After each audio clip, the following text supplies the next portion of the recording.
দেখবেন যেই ঘরে নারী থাকতে পারে না ওই ঘরটা উস্কো খুস্কো, রুক্ষ, ভালোবাসার ছোঁয়া নাই, ওই ঘরের মধ্যে মাধুর্যতা নাই, প্রেম নাই, মমতা নাই, সব কেমন যেন অগোছালো। কারণ নারীর হাত পেলে একটা ঘর যেরকম সুন্দর হয়, নারীর হাত না লাগলে ঘরটাকে ওই রকম সুন্দর করে সাজানো যায়। মাঝে মাঝে আমরাও ঘরকে পরিচ্ছন্ন করতে চাই, কিন্তু মেয়েরা যেমন করে সাজায় আমরা তেমন করে পারি নাকি? আমরাও মাঝে মাঝে রান্না করি, মহিলা রান্না করলে যেই স্বাদ হয় আমাদেরটা ওইটা হয়। কথা বলেন। এজন্য আল্লাহ বললেন ওয়াকারনা ফি বুয়ুতিকুন্না, ঘরে থাকবা, পুরুষরা থাকবে বাইরে, তোমরা প্রয়োজনে বাইরে যাবা, আর পুরুষরা রাত্রি বেলায় বিশ্রামের প্রয়োজনে ঘরে আসবে। কার কথা? আবার আল্লাহ নারীদেরকে বললেন চোখ নামাও, আমাদেরকেও বললেন চোখ নামাও, তাদেরকেও বললেন চোখ নামাও। ওয়াকুল্লিল মুমিনাতি ইয়াগদুদনা মিন আবসারিহিন, ও নবী নারীদেরকে বলেন তারাও যেন পরপুরুষ দেখলে চোখ নামিয়ে রাখে। ওয়াহফাজনা ফুরুজাহুন্না, তারা যেন তাদের প্রাইভেটসকে হেফাজত করে। ওয়ালা ইউবদিনা জিনাতাহুন্না ইল্লা মা যাহারা মিনহা, দেহের সৌন্দর্য যেন বের না করে দেয়। ওয়ালইয়াদরিবনা বিখুমুরিহিন্না আলা জুয়ুবিহিন্না, আর তাদের বুকের উপরে যেন একটা চাদর নামিয়ে দেয়। সুবহানাল্লাহ। ওড়নাটা যেন উন্নত বক্ষটা তারা ঢেকে রাখে। এখন বুকের উপরে ওড়না থাকে না, ওড়না থাকে গলায়। ওড়না থাকবে কোথায়? নারীদের বুকের উপরে ওড়না থাকবে, চাদর থাকবে, গলার মধ্যে ওড়না রাখার জন্য বলা হয় নাই। ওয়ালিয়াদরিবনা বিখুমুরিহিন্না আলা জুয়ুবিহিন্না, বুকের উপরে রাখো, নিজেকে ঢেকে রাখো, হেজাব করো। হেজাব করলে নারীর মর্যাদা বাড়িয়ে দেয় কে? হেজাব নারীর সৌন্দর্যের প্রতীক, আভিজাত্যের প্রতীক, তার রূপের প্রতীক, এটা তার অধিকার। কেমন করে হেজাব দেহ থেকে সরাতে হয়, কেমন করে দেহ থেকে কাপড় নামানো যায়, এটা হইল শয়তানের মিশন। এটা কি? শয়তান যখন নিষিদ্ধ ফল সাইয়েদনা আদম আর হাওয়া আলাইহিস সালামকে খাইয়ে দিল, সাথে সাথে জান্নাতের কাপড় পড়ে গেল। জান্নাতেও কাপড় খুলে দিল, দুনিয়াতেও খোলে। ঠিক কি না? শয়তানের মিশনই এইটা, কাপড় যত কমানো যায়। এজন্য খবরদার, আপনারা অনেক সম্মানিতা। খেয়াল রাখবেন, পৃথিবীতে যে জিনিসের মর্যাদা যত বেশি, সম্মান যত বেশি, যেটা যত বেশি দামি, ওইটা তত বেশি প্যাকেটের ভিতরে থাকে। ঠিক কিনা? ঝিনুকের ভিতরে থাকে মতি, মতি খোলা থাকে না। আবার যেখানে গ্লাস ফিটিং করা স্বর্ণ রাখা হয়, ওইখানেও কয়েকটা লকার সিস্টেম আছে না নাই? ঘরে যখন আমরা অর্নামেন্টস রাখি, গহনা রাখি, ঘরের সবচেয়ে গোপন কক্ষের ভেতরে, গোপন আলমারির ভেতরে, গোপন সিন্ধুকের গোপন ড্রয়ারের ভেতরে কয়েকটা তালা মেরে স্বর্ণ রাখি। যেরকম ঠিক কিনা? হেজাব যারা করে তারা বিপদে পড়ে না, কারণ হেজাব করলে এক একটা নারীকে জান্নাতের হুর পরীর মতো লাগে। ঠিক কিনা? সম্মানে মাথাটা নিচু হয়ে আসে, তাকাতে গেলেও ভয় লাগে। আল্লাহু আকবার, কি সম্মান আল্লাহ দিলেন! এজন্য আমার মায়েরা, বোনেরা, আপনাদের সম্মান রব্বুল আলামিন হেজাবের ভেতরে রেখেছে। হেজাব হচ্ছে আপনার সিকিউরিটি। হেজাব কি? এটা আল্লাহর দেয়া আপনার জন্য সিকিউরিটি। আপনি আপনার সিকিউরিটিকে নষ্ট করতে পারবেন? এজন্য ইসলাম বলে খবরদার, নারী যদি কোনো দূরের জায়গায় সফর করে, দূরের রাস্তায় সফর করে, নারী যেই তো সম্মানিত, একা একা কোনো নারী যেতে পারবে না। সিকিউরিটির দরকার আছে না নাই? বডিগার্ডের দরকার আছে না নাই? কেউ যখন বাংলার জমিন থেকে মক্কায় উমরা করতে যায়, মাহরাম পুরুষ না থাকলে তারে ভিসা দেয়, কারণ সম্মানিতা, বডিগার্ড লাগবে। মাহরাম পুরুষ না থাকলে উমরার ভিসা হয় না, হজের ভিসা হয় না, কারণ লম্বা সফর, আর যে সফর করবে সে সম্মানিতা। সম্মানিতা নারীর জন্য সিকিউরিটির দরকার আছে না নাই? বডিগার্ড লাগবে কি লাগবে না? কি সম্মান ইসলাম আমাদেরকে দিল বুঝলামই না আমরা। আপনাদেরকে প্রোটেক্ট করার জন্য, আপনাদের সিকিউরিটি এনশিওর করার জন্য আল্লাহ তাআলা হেজাবের বিধান দিয়েছে। চিল্লায় পড়েন সুবহানাল্লাহ। এজন্য ইসলাম বলে খবরদার, হেজাব ছাড়া বের হওয়া যাবে না, নিকাব ছাড়া বের হওয়া যাবে না। বিশ্বনবী বললেন, মা তারাকতু মিন বাদি আদাররা আলার রিজালি মিনান নিসা, আমি চলে যাব কিন্তু আমার পরে আমার পুরুষ উম্মতদের জন্য নারীর চাইতে বড় কোনো ফিতনা আমি রেখে যাই না। আর বনি ইসরাইলের জামানায় সবচেয়ে বড় ফিতনা হয়েছিল নারীর ফিতনা, নারী কেলেঙ্কারি। এই জন্য নারীরা, বোনেরা, আপনাদেরকে সাবধান থাকতে হবে। নারীর ফিতনা বড় ফিতনা। নারী ভালো হলে সবচেয়ে ভালো, নারী খারাপ হলে নারীর চেয়ে খারাপ কেউ হতে পারে না। এজন্য নারীদের জন্য আল্লাহ কিছু মডেল দিলেন। নারীদের জন্য আল্লাহ কিছু আদর্শ পাঠালেন, নারীদের জন্য আল্লাহ শিক্ষণীয় মহীয়সী কিছু নারীর জীবনী দিলেন, বললেন এই জীবনীগুলো পড়ো, তোমাদের জীবনটারে উজালা করে দিবে কে? আল্লাহ বললেন দরাবাল্লাহু মাসালাল লিল্লাযিনা আমানু ইমরাতা ফিরআউন। গোটা বিশ্বের সব নারীদের জন্য রব্বুল আলামিন কুখ্যাত সন্ত্রাসী ফেরাউনের বউকে মডেল বানিয়ে দিয়েছে। কাফেরের বউ মুমিন নারীদের মডেল, আবার নবীর বউ কাফের নারীদের মডেল, আছে না নাই? নূহ আলাইহিস সালাম আল্লাহর সব চাইতে প্রিয় নবী, প্রিয়দের একজন, কিন্তু তার বউ কাফেরদের মডেল। 6 জন নারীর জীবনীর কথা আমি রেকমেন্ড করি, সাজেস্ট করি যে 6 জন নারীর জীবনী মুখস্থ, ঠোঁটস্থ, অন্তস্থ থাকতে হবে প্রতিটা নারীর জন্য। আশা করি মায়েরা বোনেরা শুনছেন। 1 নম্বরে হচ্ছে হাজার, উম্মে ইসমাইল, সাইয়েদনা ইব্রাহিমের বউ, সাইয়েদনা ইসমাইল আলাইহিস সালামের আম্মা, নাম হলো হাজার। আমরা বলি বিবি হাজরা, আসলে নামটা হচ্ছে হাজার। এই হাজার হচ্ছে আপনাদের 1 নম্বর মডেল। 2 নম্বর কুখ্যাত সন্ত্রাসী ফেরাউনের বউ আসিয়া আপনাদের 2 নম্বর মডেল। 3 নম্বরে ঈসা আলাইহিস সালামের আম্মা মারিয়াম আলাইহিস সালাম আপনাদের মডেল। বিশ্বনবীর প্রথম বউ খাদিজা আপনাদের মডেল। বিশ্বনবীর একমাত্র কুমারী বউ মা আয়েশা আপনাদের মডেল। আর বিশ্বনবীর কলিজার টুকরা সাইয়্যিদাতুনা ফাতিমা আপনাদের জন্য মডেল। সুবহানাল্লাহ পড়ে। বিশ্বনবী বলেছেন কামুলা মিনার রিজালে কাসির, পুরুষদের মধ্যে কামেল পুরুষের অভাব নাই। ওয়ালাম ইয়াকমুল মিনান নিসা ইল্লা আরবা, নারীদের মধ্যে কামেল নারী হচ্ছে 4 জন। কয়জন? 4 জন। এরপরে আবার বাড়ালেন আয়েশার কথা, আবার বাড়ালেন ফাতেমার কথা, মোট হয়ে গেল 6 জন। সুবহানাল্লাহ পড়েন। মোট কয়জন? 6 জন। আসলে এই 6 জনের জীবনী থেকে একটা একটা করে শিক্ষা আমরা মনে রাখার চেষ্টা করি, তাহলে জীবন উজালা হয়ে যাবে। হাজার আলাইহিস সালাম, ওনার জীবনী থেকে শিক্ষা হচ্ছে তাওয়াক্কুল আলাল্লাহ, বিপদে আপদে সবসময় ভরসা কার উপর?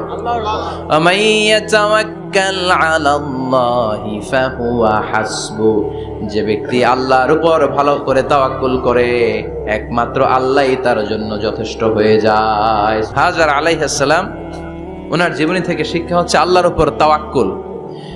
সাইয়েদনা ইব্রাহিম আলাইহিস সালাম সাইয়্যিদাতুনা হাজারকে নিয়ে, দুধের বাচ্চা ইসমাইলকে নিয়ে মক্কার মরুজমিনের মাঝখানে রেখে আসলেন।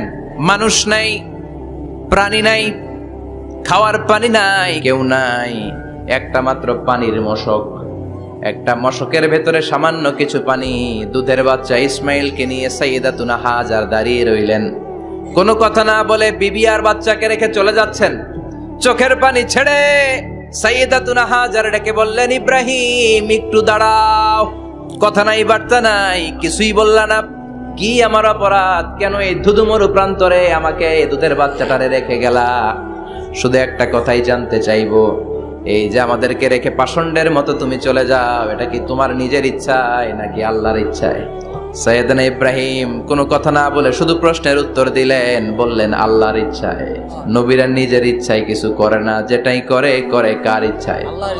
সাইয়্যিদাতুনা হাজার বললেন ইযান লা ইউদাইয়ুনাল্লাহ, তোমার ইচ্ছায় যদি আমাদেরকে রেখে না যাও, আল্লাহর ইচ্ছায় যদি রেখে যাও, তাহলে আমার ভরসা আছে আল্লাহ আমাদেরকে নষ্ট হতে দিবে না, আল্লাহ আমাদেরকে কোনো কষ্ট দিবে না। আমার আল্লাহই আমার জন্য যথেষ্ট। সুবহানাল্লাহ। ঠিকই আল্লাহ যথেষ্ট হয়েছেন। এই মহিলাকে দিয়ে মক্কা আবাদ হয়েছে। মক্কায় কোনো মানুষ থাকতো না, এখন মক্কায় গেলে জায়গা পাওয়া যায়। 25 লক্ষ লোক আমরা হজ করেছি এবার। প্রতিদিন 3 লক্ষ 4 লক্ষ মসজিদুল হারাম একসাথে জামাত। জুমার নামাজের দিন 5 লক্ষ 7 লক্ষ 10 লক্ষ হয়ে যায়। এতগুলো মানুষ আগে ছিল না। সব হলো সাইয়্যিদাতুনা হাজারের ইমানের ফসল। সুবহানাল্লাহ। ইমানের পরীক্ষা দিতে লাগলেন। একদিনের ব্যবধানে খাওয়ার পানির মশকের পানি শেষ। ইসমাইল আলাইহিস সালামের পায়ের ধাক্কায় জমজমের পানি এলো। জুরহুম নামক একটা গোত্র যাচ্ছিল, তারা এসে ওনার হাতে মুরিদ হলো। সুবহানাল্লাহ। তারা এসে বলল আমাদেরকে শুধু জমজমের পানি খেতে দেন, আপনি যা বলবেন সব আমরা মেনে নিলাম। শুরু হলো মক্কার আবাদ। হাজার হাজার মানুষ বাড়তে শুরু করলো। মক্কা শহরের এক্সপানশন হলো। গোটা বিশ্ব থেকে লক্ষ লক্ষ মানুষ এখন মক্কার দিকে ছুটে চিল্লায় বলেন ঠিক কিনা? এজন্য আমার মায়েরা অনেক লম্বা জীবনী। তার একটা ঘটনাই বললাম, সাইয়্যিদাতুনা হাজার, ওনার জীবনী থেকে আমার মায়েদের বোনেদের জন্য শিক্ষা, তাওয়াক্কুল আলাল্লাহ, বাঁচি আর মরি, সুস্থ থাকি আর অসুস্থ থাকি, বিপদে থাকি আর যেই কোনো সমস্যায় থাকি না কেন, ভরসা করতে হবে একজনের উপর, তিনি কে? সবসময় আত-তাওয়াক্কুল আলাল্লাহ, আল্লাহর উপর ভরসা করতে হবে আমার মায়েরা, আমার বোনেরা। 2 নম্বরে বলেছি কার কথা? আসিয়া রাদিয়াল্লাহু তাআলা আনহা আলাইহাস সালাম, ফেরাউনের স্ত্রী। এই মহিলা অনেক দামি মহিলা, মুসা আলাইহিস সালামের পালক মা। নিজের সন্তান ছিল না, সাইয়েদনা মুসা আলাইহিস সালামকে লালন পালন করেছেন। গোপনে গোপনে মুসা আলাইহিস সালামের উপর ঈমান এনেছেন। গোপনে গোপনে রাত্রিবেলা তাহাজ্জুদ পড়ে চোখের পানি ছেড়ে চাইতেন কার কাছে? ফেরাউনের বউ আর ফেরাউনের ফিনান্স মিনিস্টার, অর্থমন্ত্রীর বউ, 2 জন লুকিয়ে কালিমা পড়ে মুসলমান। ফেরাউন কিছু জানে না। সুবহানাল্লাহ। কি আল্লাহর খেলা! ফেরাউন লক্ষ লক্ষ বনি ইসরাইলের ছোট্ট বাচ্চাকে জবাই করেছে একটা বাচ্চাকে ঠেকানোর জন্য। নাম কি? মুসা। আর ফেরাউনের ঘরে আল্লাহ মুসাকে বড় করলেন। কোন সুবহানাল্লাহ। ফেরাউনের বউ আসিয়া, অর্থমন্ত্রীর বউ, 2 জন মিলে ফেরাউনের কাছে ঘটনা পৌঁছে গেল, খবর পৌঁছে গেল। ফেরাউন ডেকে পাঠালো। দুধের বাচ্চাকে নিয়ে ফেরাউনের অর্থমন্ত্রীর বউ হাজির। কুখ্যাত সন্ত্রাসী ফেরাউনের নিজের বউ আসিয়াও হাজির। ফেরাউন বলে, এক আল্লাহর উপর কুফরির ঘোষণা দে, আল্লাহকে ভুলে যা, আমার পায়ের সামনে সেজদা দে, আমি মাফ করে দেব। আসিয়ার এক কথা, জীবন যাবে কিন্তু ঈমান যাবে না। ফেরাউনের অর্থমন্ত্রীর স্ত্রীরও এক কথা, যে আল্লাহর কাছে আমরা মাথা নত করেছি, পৃথিবীর কোন শক্তির কাছে ওই মাথা নত হতে পারে না। ফেরাউন বলল, তাই নাকি? দেখি তোদের ঈমানের পাওয়ার কত বড়। অর্ডার করলো বিশাল বড় পাতিল নিয়ে আসো, কড়াই নিয়ে আসো, কড়াই ভর্তি তেল গরম করতে শুরু করো। টকবক টকবক করে কড়াইয়ের মধ্যে গরম তেল। ফেরাউন বলে, ও অর্থমন্ত্রীর স্ত্রী, তোমারে অনেক ভালো জানতাম, এখনই আমার পায়ের সামনে সেজদায় লুটিয়ে পড়ো, আল্লাহরে ছাড়ো, আমি তোরে ছেড়ে দেব। এক কথা, আল্লাহর সামনে মাথা নত করেছি, কারো সামনে করব না। ফেরাউন অর্ডার দিল, এই মহিলার দুধের বাচ্চাটারে টান দিয়ে আন, টকবক তেলের মধ্যে, কড়াইয়ের মধ্যে গরম তেলের মধ্যে ছেড়ে দে। মায়ের চোখের সামনে দুধের বাচ্চাকে গরম তেলের মধ্যে ছাড়ে। হিসাবটা কি সহজ নাকি? কথা বলেন। চিৎকার দিয়ে মা কেঁদে ওঠে, ছেড়ে দাও। ফেরাউনের নির্দয় অন্তরে দয়া হয় না। দুধের বাচ্চাটারে তেলের মধ্যে ছেড়ে দেওয়ার পরে মুহূর্তের মধ্যে ছেলেটা রোস্ট হয়ে যায়। সে বলে, ফেরাউন, গোটা পৃথিবীটারে এক পাশে করতে পারবি, কিন্তু আমার মাথাটা তোর পায়ের সামনে নোয়াতে পারবি? ফেরাউনের অর্থমন্ত্রীর ওই স্ত্রীকে বাচ্চার পরে ওই তেলের মধ্যে ঢেলে দেওয়া হলো। ওই মহিলাটাও রোস্ট হয়ে যায়। বাকি রইল ফেরাউনের বউ আসিয়া। আসিয়া কিন্তু দৃশ্যটা দেখেছে, চাক্ষুষ মৃত্যু দেখেছে 2 জনের। ফেরাউন বলে, আসিয়া, কত অন্তরঙ্গ সম্পর্ক আমাদের, আজীবন কত ভালোবাসা ছিল, কত খুনসুটি ছিল, কিন্তু আমার পায়ের মধ্যে সেজদা দিয়ে প্রমাণ কর তুই আমারে ভালোবাসিস।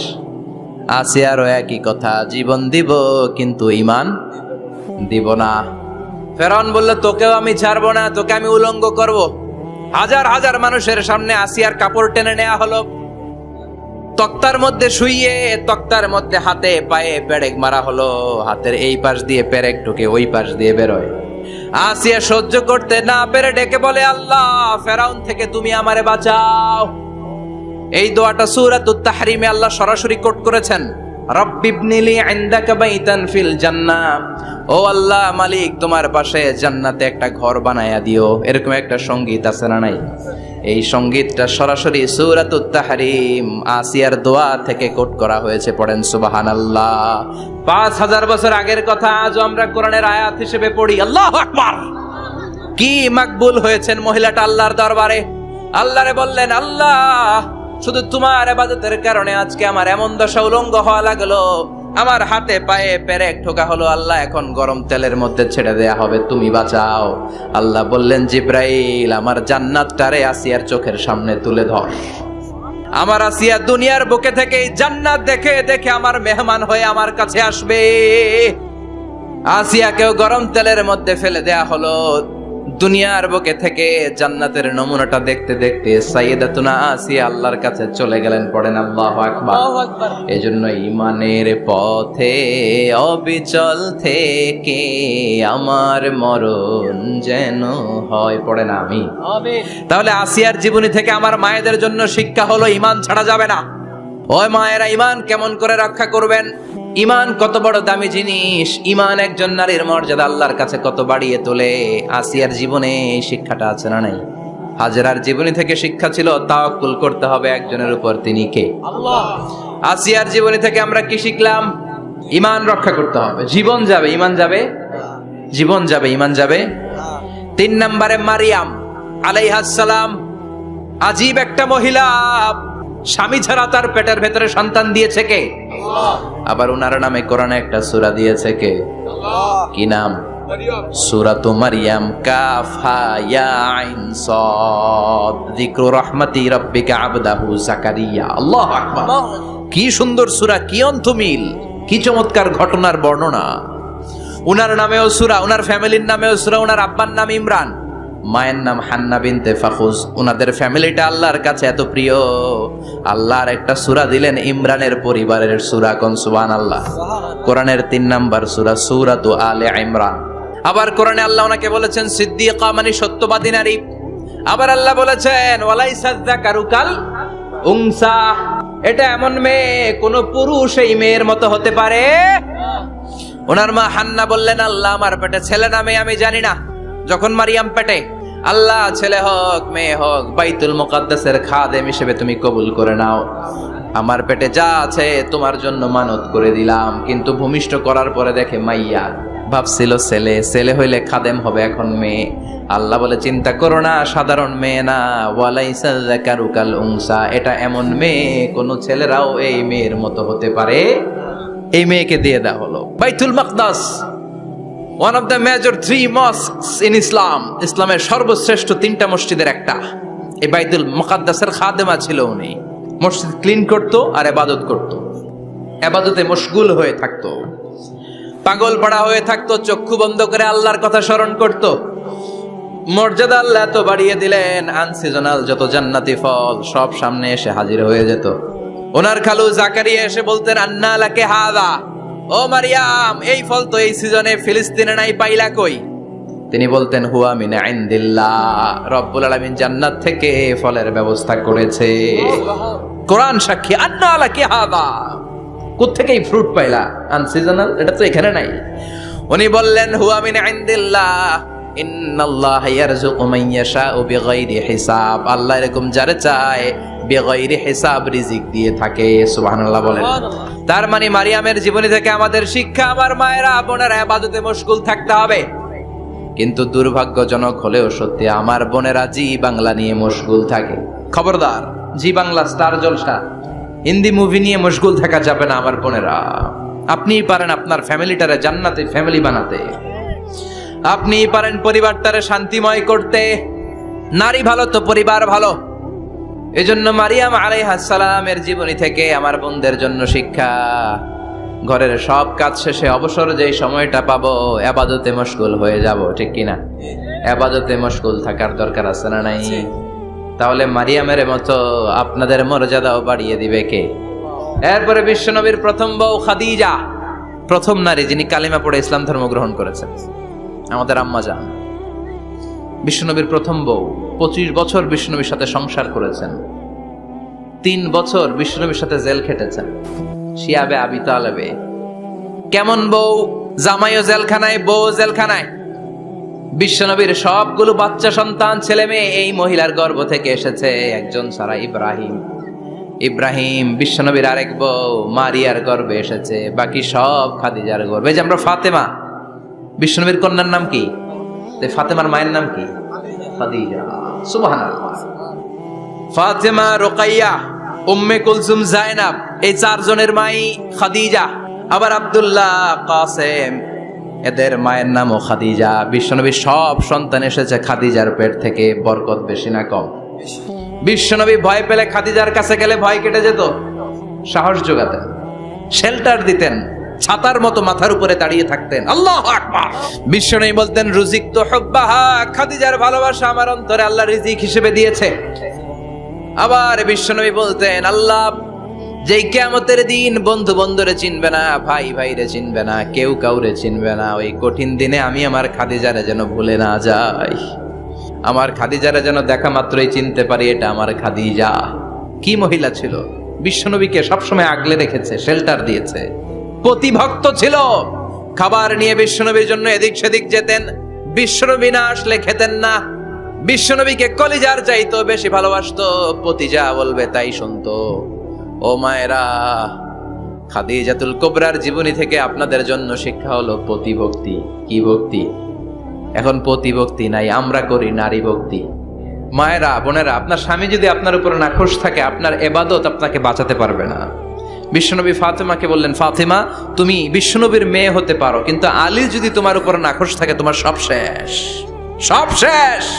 আবার বিশ্বনবী বললেন, আমি যদি এক আল্লাহ ছাড়া কারো সামনে মাথাটা নত করার বিধান দিতাম, এক আল্লাহ ছাড়া যদি কাউকে সেজদা করতে আমি বলতাম, আমি দুনিয়ার সব নারীদের বলতাম স্বামীর পায়ে সেজদা দিয়ে পড়ে থাকো। কি সম্মান আল্লাহ দিলেন স্বামীকে। আপনার জান্নাত আপনার স্বামীর ভেতরেই। স্বামীকে সন্তুষ্ট করেন, স্বামীর আনুগত্য করেন, দেখবেন ফ্যামিলিটা সুন্দর হবে। আর স্বামীরা স্ত্রীদেরকে ভালোবাসেন। এরপরে বিশ্বনবীর একমাত্র কুমারী বউ নাম কি? আয়েশা। বিশ্বনবী বললেন, উরিতুকি ফিল মানামি সালাসা লায়াল। আয়েশা, বিয়ের আগে তোরে কিন্তু আমি 3 বার স্বপ্নে দেখছিলাম। বড্ড খুশি হয়ে গেলেন আয়েশা। এরপরে বললেন, 3 বার স্বপ্ন দেখার পরে তোমার ব্যাপারে মনের মধ্যে কেমন কেমন যেন ভালো লাগে। তারপরে একটা ছোট্ট কাগজের মধ্যে, জান্নাতি কাগজ, রেশমি কাপড়ের মধ্যে তোমার চেহারাটা এনে জিব্রাইল বললেন, দেখেন নবী কেমন লাগে। আমি কইলাম, ভালো লাগে। কার মেয়ে? আপনার বন্ধু আবু বকরের মেয়ে, বিয়ে করবেন নাকি? বিশ্বনবী বললেন, ও জিব্রাইল, তুমি যদি ঘটক হও, আল্লাহ যদি হয় কাজী, আমি মুহাম্মদ বিয়েতে রাজি। সুবহানাল্লাহ পড়েন।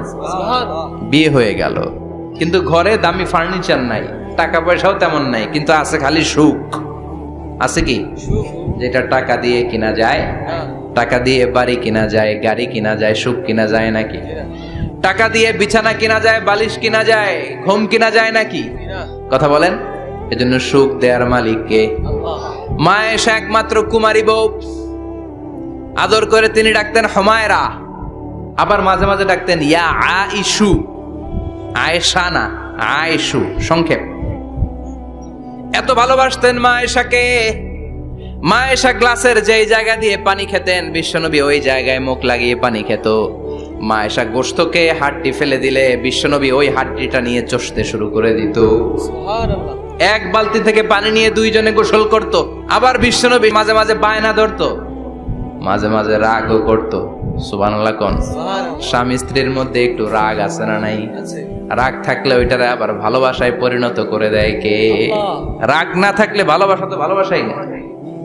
রাগ থাকতেই হবে, তাইলে ভালোবাসার মর্ম বোঝা যায়। চিল্লায় বলেন ঠিক কিনা? মাঝে মাঝে মা আয়েশা রাগ করতেন। বিশ্বনবী বলেন, আয়েশা কখন তুমি রাগ করো, কখন তুমি আমারে ভালোবাসো আমি বুঝি। সুবহানাল্লাহ পড়েন। মা আয়েশা বললেন, কেমনে বোঝেন? বিশ্বনবী বললেন, যখন তুমি রাগ করো তখন নামাজের পরে দোয়ার মধ্যে বলো, ও ইব্রাহিম আলাইহিস সালামের আল্লাহ, আপনি আমার উপর দয়া করেন। তার মানে তুমি রাগ করে আছো, আমার নাম নাও নাই। আর যখন আমার উপর খুশি থাকো, নামাজের পরে দোয়াতে বলো, মুহাম্মদ সাল্লাল্লাহু আলাইহি ওয়াসাল্লামের আল্লাহ, আপনি আমাদের উপর রহমত করেন। তার মানে খুশির সময় তুমি আমার নাম নাও, রেগে গেলে অন্য নবী দেয়া দোয়া সাইরা দাও, রেগে গেলে আমার নামটা নাও না। মা আয়েশা বলে, নবী গো, আমি তো শুধু নামটাই মুখ দিয়ে নেই না, কিন্তু কলিজা থেকে তো আপনারে বাদ দিতে পারি না। আল্লাহু আকবার! কি ভালোবাসা! মা আয়েশা বলতেন, আমি যখন বিশ্বনবীর সাথে শীতের রাতে এক ল্যাপের নিচে ঘুমাতাম, তখনও জিব্রাইল ওহী নাজিল করত। কোন স্ত্রীর সাথে অন্তরঙ্গ বসবাসের সময় কোরআনের ওহী নাজিল হতো না। একমাত্র মা আয়েশার সাথে যখন এক বিছানার এক ল্যাপের নিচে 2 জন শুয়ে আছে, কোরআনের আয়াত নাজিল করছে কে? আবার মা আয়েশা বলছেন, আমার কারণে ও মুসলিম উম্মাহ তোমরা তায়াম্মুমের বিধান পেয়েছো। ফাতায়াম্মামু সাঈদান তাইয়্যিবা। মা আয়েশা একটা যুদ্ধে গিয়েছিলেন, যুদ্ধ থেকে ফেরার পথে মা আয়েশার গলার লকেট নাই। মাঝে মাঝে হয় না, মহিলা গলার লকেট পায় না, পুরা বাড়ি আগুন করে ফেলাইছে। মা আয়েশার লকেট নাই। লকেট হারানোর পরে মা আয়েশা কান্নাকাটি। বিশ্বনবী বললেন, থামো। অনেকক্ষণ থামার পরে লকেট খুঁজে পায় না। সবাই খোঁজাখুঁজি, লকেট কই, লকেট কই, লকেট খুঁজে পায় না। ওদিক দিয়ে মাগরিবের নামাজের সময়ও শেষ।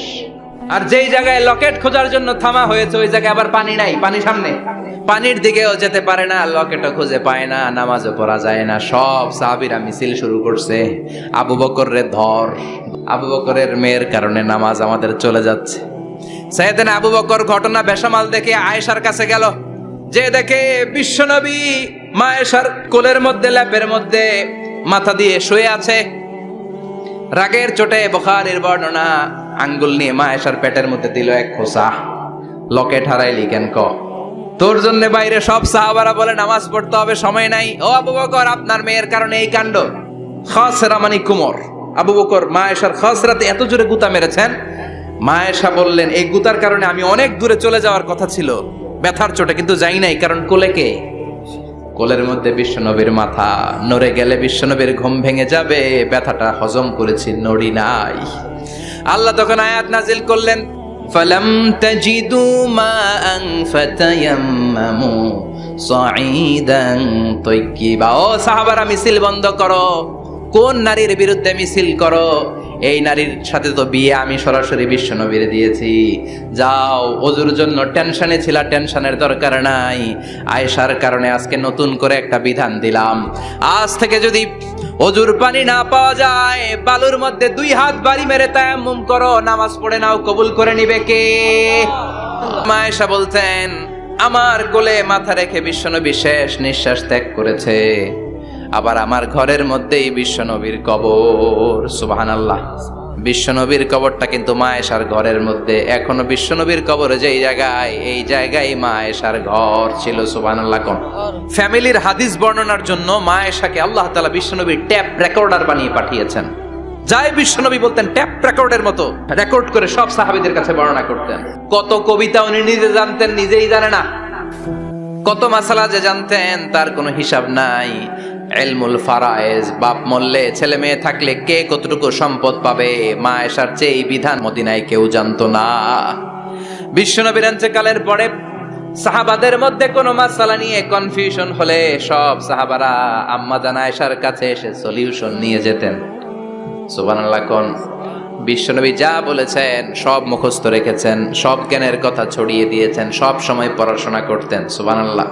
তার মানে মা আয়েশার জীবনী থেকে আপনাদের জন্য শিক্ষা হচ্ছে জ্ঞানার্জন, জ্ঞানানুরাগী হতে হবে। কি হতে হবে? জ্ঞানানুরাগী। বুখারীর বঙ্গানুবাদ পাওয়া যায়, কোরআনের বঙ্গানুবাদ পাওয়া যায়, ইসলামিক অনেক ভালো ভালো রাইটারের বই পাওয়া যায়, ঠিক কিনা? এগুলো পড়ার দরকার আছে না নাই?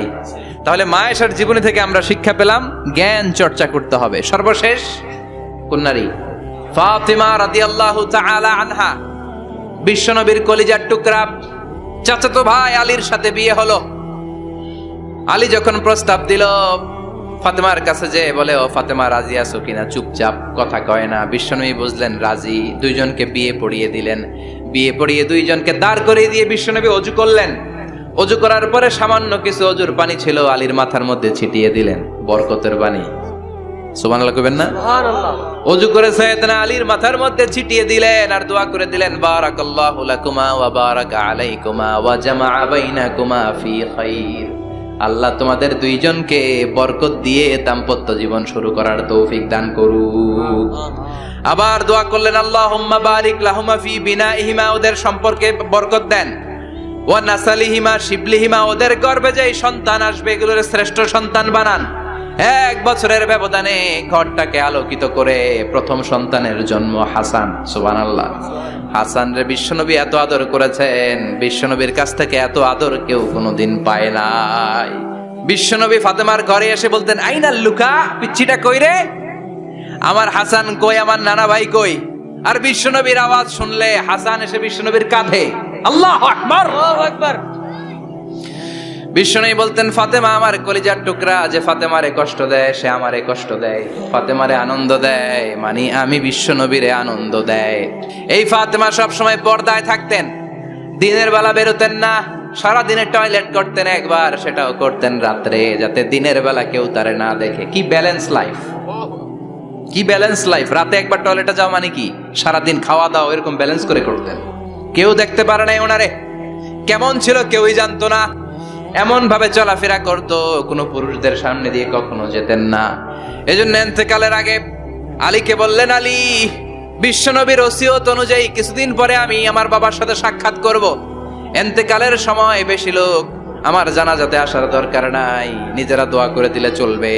আর আমার জানাজার খাটিয়ার উপর দিয়ে বিশাল একটা বোরকা দিয়ে দিও। এটার আরবিতে বলে নাউশ। এই প্রথম কোন নারী তার খাটিয়ার উপরে নাউশ ব্যবহার করেছে, জন্য এটাকে বলে সুন্নাতু ফাতিমা, ফাতেমার সুন্নাত। আলীকে বলে গেলেন, আলী অল্প কয়েকজন পুরুষ নিয়ে জানাজা দিও, বেশি মানুষের কাছে আমার নিও না। দুনিয়ার বুকে আমি লুকিয়ে লুকিয়ে চলতাম, মরার পরে লুকিয়ে লুকিয়ে আল্লাহর কাছে চলে যেতে চাই, পুরুষদের সামনে আমার নিও না। ও মা, এই ফাতেমার জীবনী থেকে আপনার জন্য শিক্ষা হলো পর্দা। সব সময় পর্দাটা দেহে থাকার দরকার আছে না নাই? রাজি আছেন তো? তাহলে এই 6 জন নারীর জীবনে যদি আমার মায়েরা পরে, আমার মায়েরা বোঝে, ওই মায়েরা বিপদগামী হতে পারে নাকি?